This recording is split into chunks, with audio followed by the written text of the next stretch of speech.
In the cellars of Topkapi Palace, the air thickened with the metallic smell of fresh blood and incense that failed to disguise it.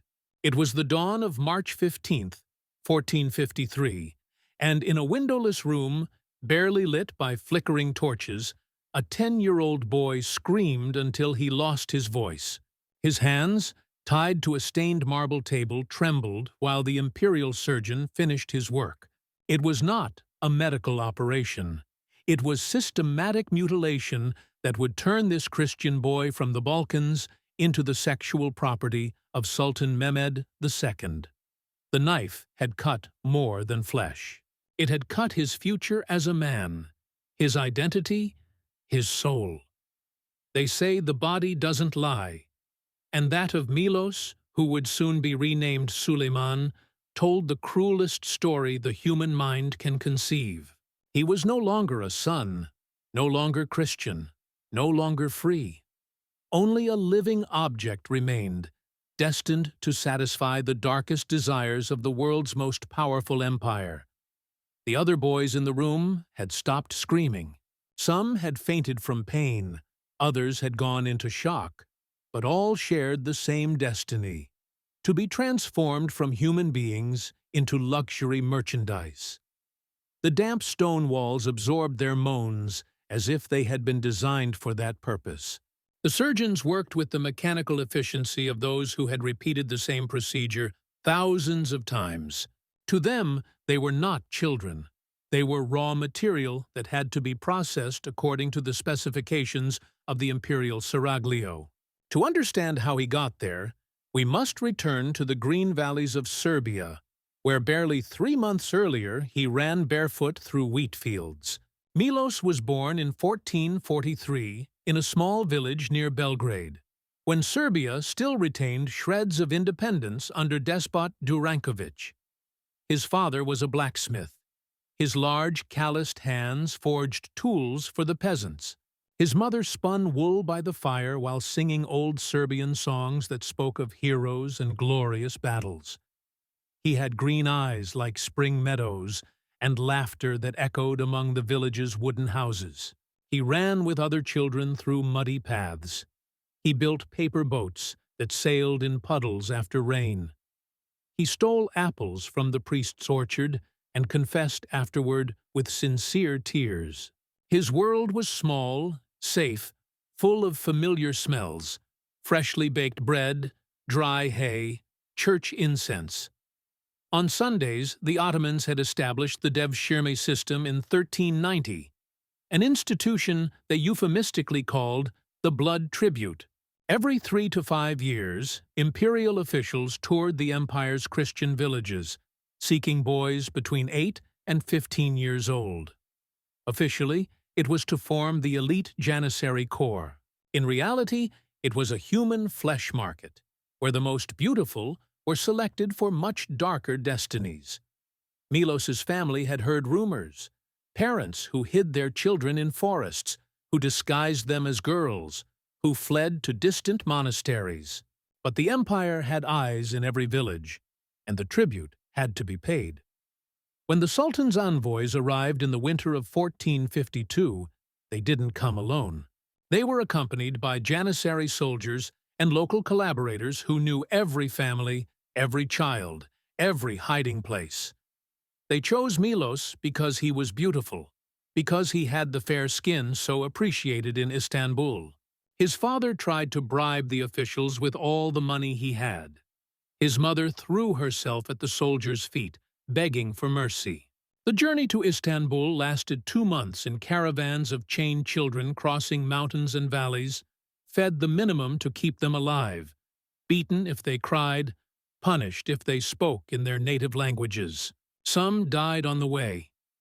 The weakest, the youngest, those who couldn't endure the forced marches and cold. Their bodies remained in anonymous ditches, fertilizing the earth with the blood of innocence. Milos learned his first lesson. Crying was a luxury he could no longer afford, that survival depended on silence, on submission, on becoming invisible when possible and obedient when necessary. Istanbul was a city that smelled of spices, incense, and power. Topkapi Palace rose over the Bosphorus like a golden promise, but for the Devashirme children, it was a prison disguised as paradise. They arrived at night, when the mosque domes were silhouetted against a starry sky that was no longer the same as their homes. They were immediately separated according to blood-chilling criteria: youthful beauty, delicate features, soft skin, light eyes. The strongest and least attractive would go to military schools to become janissaries. The most intelligent would be trained as administrators, but there was a third group selected with specific criteria. These would not serve the empire with swords or parchments. They would serve it with their bodies. Milos was sent to the Enderun, the inner palace school, but not to the normal classrooms. He was taken to a special section, separated from the rest by high walls and constant surveillance. There he met 30 other boys who shared his same curse. They had been chosen for the pleasure of the powerful. The first shock was forced conversion. They were made to repeat the Shahada, the Islamic profession of faith, without understanding the Arabic words they pronounced. Their names were changed. Milos became Suleiman. Dmitri became Ahmed. Alexander became Mustafa. With each name stolen, another piece of their identity disappeared forever. Then came education. They were taught to speak Turkish fluently, to read the Quran in Arabic, to perform Islamic ablutions and prayers. They were taught music, poetry, dance. They were bathed with perfumed oils, dressed in fine silks, fed delicate delicacies. All this had a sinister purpose. They were being prepared as luxury objects, but the final transformation, the one that would mark them for life, came after a few months. One morning, they were awakened before dawn and taken to that windowless room in the cellars. There waited the imperial surgeons with their sharp knives and bloodied bandages. Castration was performed en masse with methods that had been perfected over centuries. They used extremely sharp knives to cut in a single stroke. Immediately afterward, they applied red-hot irons to cauterize the wounds and prevent bleeding.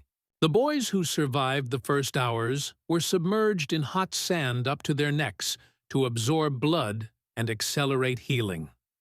The mortality was horrific. Of every 10 castrated boys, only 3 or 4 survived the first week. Those who died were thrown into the Bosphorus like waste. Suleiman survived. When the fever finally subsided and he could sit up without fainting, he discovered that the world had changed, not only because of what had been physically taken from him, but because of the terrible understanding of what he had been prepared for. His body didn't belong to him. It would never belong to him again. Once recovered from castration, the most sinister phase of their preparation began. They were taken to rooms decorated with Persian carpets and silk cushions, where more veteran eunuchs, some who had gone through the same thing decades earlier, taught them the arts they would need to survive. They learned massage techniques that would relieve the tensions of their future masters. They studied the points of the human body that produced pleasure and pain. They memorized erotic songs in Turkish, Arabic, and Persian. They were trained in sensual dances they would perform, dressed as women, with transparent tunics and jewels that highlighted their androgynous beauty. But above all, they were subjected to what was euphemistically called intimate education. Veteran eunuchs, converted into instructors by the horror of their own experience, explained what was expected of them in the private chambers of sultans, viziers, and pashas. They taught them positions, techniques, ways to please that went beyond the most perverse imagination.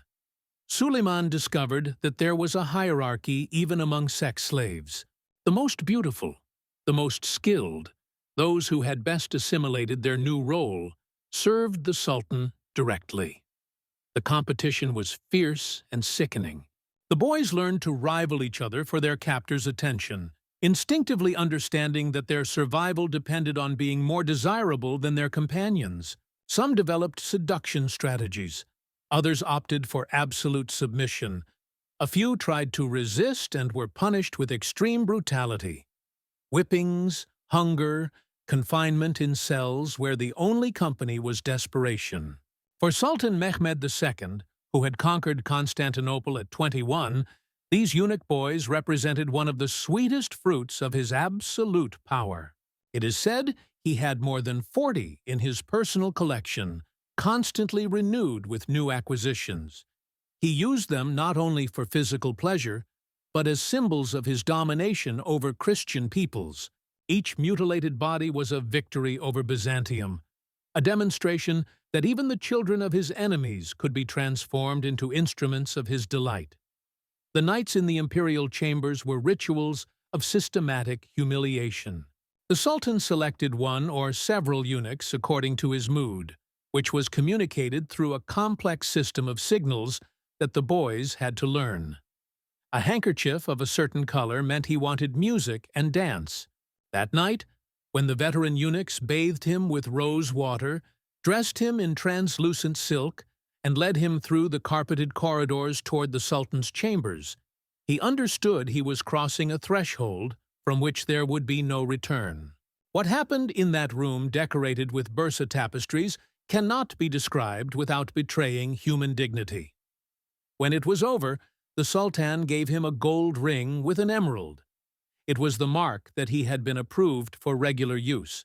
After 2 years serving Mehmed II directly, Suleiman had developed what veteran eunuchs called the empty gaze, that expression of those who had learned to be physically present, while their spirit wandered through territories inaccessible to horror. His body had changed without testicles. His development had stopped in perpetual adolescence.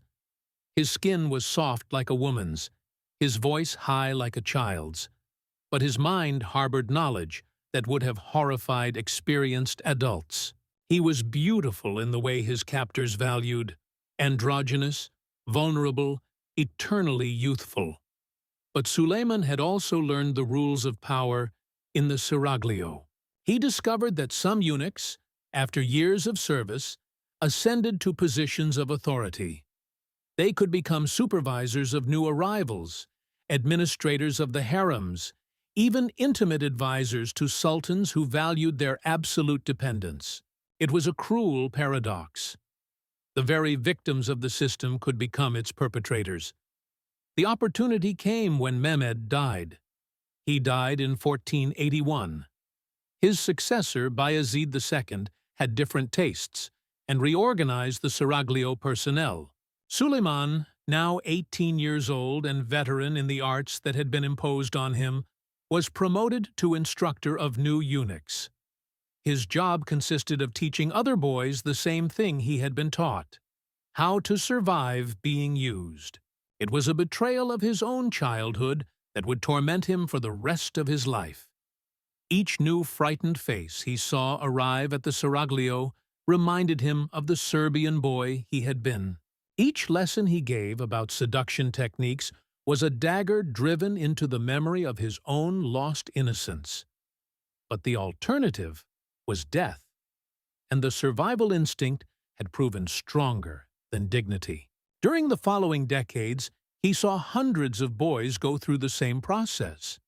He saw many die during castration. He saw others go insane under the weight of what was demanded of them.